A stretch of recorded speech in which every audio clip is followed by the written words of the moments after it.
After literally years of waiting and with all the delays, Bond is back and Daniel Craig is finally ready for his curtain call as the world's best spy. This is my review of 007: No Time to Die. After Bond leaves active service, his peace is short-lived when Felix Leiter, an old friend from the CIA, turns up asking for help, leading Bond onto the trail of a mysterious villain armed with dangerous new technology. But before I start with my review, I want you to start the conversation in the comments below. Anything and everything. How do you rank Craig's films as the character? How do you view his run as Bond in general? Anything and everything down there in the comments below.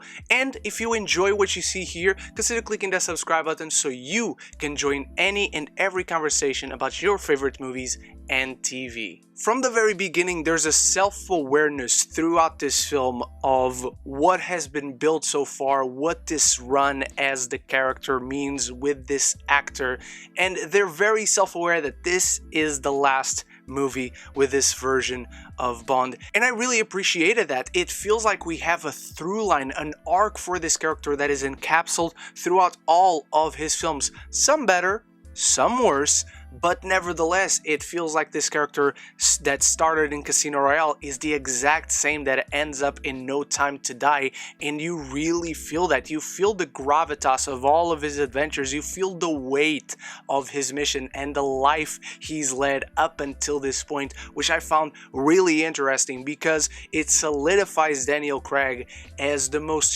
human version of this character. Bond is extremely layered in these movies, and No Time to Die is no exception. It continues to explore Bond emotionally, psychologically, and in a human manner that really makes him three-dimensional. Something that I really loved about No Time to Die is how it focuses on Bond's relationship not with their villain primarily, but with the lady, in this case Léa Seydoux' Madeleine Swan, and their relationship is fantastic. It informs so much of each character and of the decisions that are made throughout this film. The villain is there, and the villain definitely has a relationship with Bond, obviously, but that's more in the background compared to how we focus on Bond and his lady. And Cary Joji Fukunaga definitely understands this franchise. He definitely understands what it is to direct a Bond film. He directs this with suaveness, with sophistication, with a very heady mind for spy thrillers. Bond movies, the best ones, are always very cerebral. They're not there for the action. Even though they have action, and I'll get to the action in this one in a bit, they're more about the psychological damage and consequences for the characters, and they're always focused on character first and foremost, and this film does that splendidly again. It is also shot gorgeously. Beautiful, wides, swooping shots from left to right that I was salivating looking at, and the action sequences are fabulous. There's not a single action sequences that I disliked. They're brutal, they're visceral, there's a wonder in this film that is so astounding. I just wanted to watch that sequence over and over again. And speaking of fabulous things in this film, Hans Zimmer's score is otherworldly. He does such a great job in this, bringing back motifs from the other films, from Casino Royale, Quantum of Solace, Skyfall, Spectre. He brings all of that back to inform this adventure, the emotions our characters are going through. It's a brilliant work that I cannot wait to get into fully when the score is officially released. Though I can tell you right now, this isn't my favorite Bond from Daniel Craig's run. This is his best performance as the character, and it might just be the best performance ever as James Bond from anyone. I think it's incredible what Daniel Craig does. Much like the film itself as a whole, he's very self-aware that he's going out on a high note. He's going out with a bang, and he does, because this film is really, really great.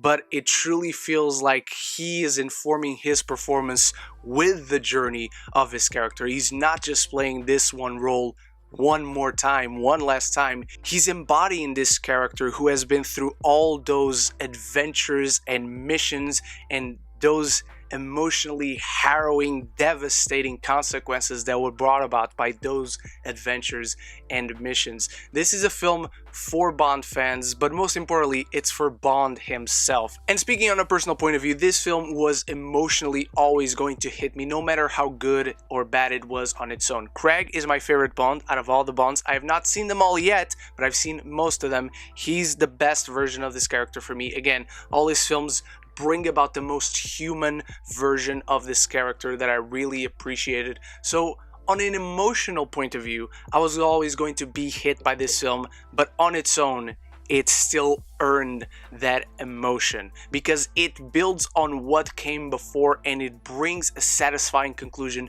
to this character's journey because yes, there was a journey. It wasn't just 5 movies that this actor happened to play this character. It was a beautiful, emotionally riveting journey from beginning to end, and this one leaves an emotionally devastating toll on me as a fan of this character and as a fan of this version of the character. I did not like everything in this film, however. I thought the villain, Safin, played by Rami Malek, I think Rami plays him very well. I thought their relationship was underdeveloped and the villain ended up being very underused on the grand scheme of things.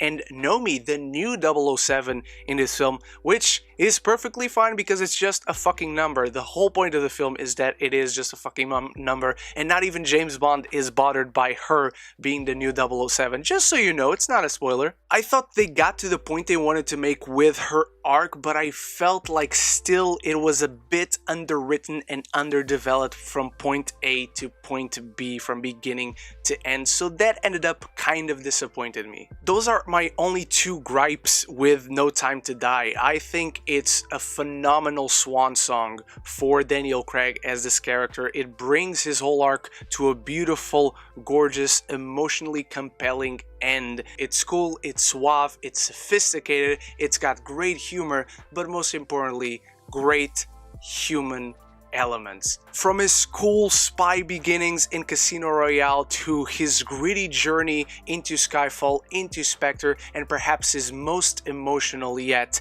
in No Time to Die, I love this film. I cannot wait to see it again. From the action to the gadget to all the Bond conventions that we know and love, with nods and tips of the hat to old versions of Bond, but mainly focusing on what this version of the character went through and what he reached by the end. Emotionally harrowing, but also emotionally satisfying.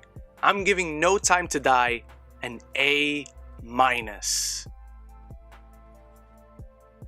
And so those are my thoughts on No Time to Die, but now what did you think? Have you seen it? Are you excited to see it? Anything and everything down in the comments below. Thank you so much for watching. You are the best. I'll be back very soon with many more videos and I hope to see you in those. And if you enjoy what you saw here, make sure you click the subscribe button if you haven't yet, so you will be a part of every conversation from now on about your favorite movies and TV. Thank you so much once more. Until the next one, love each other and love the movies.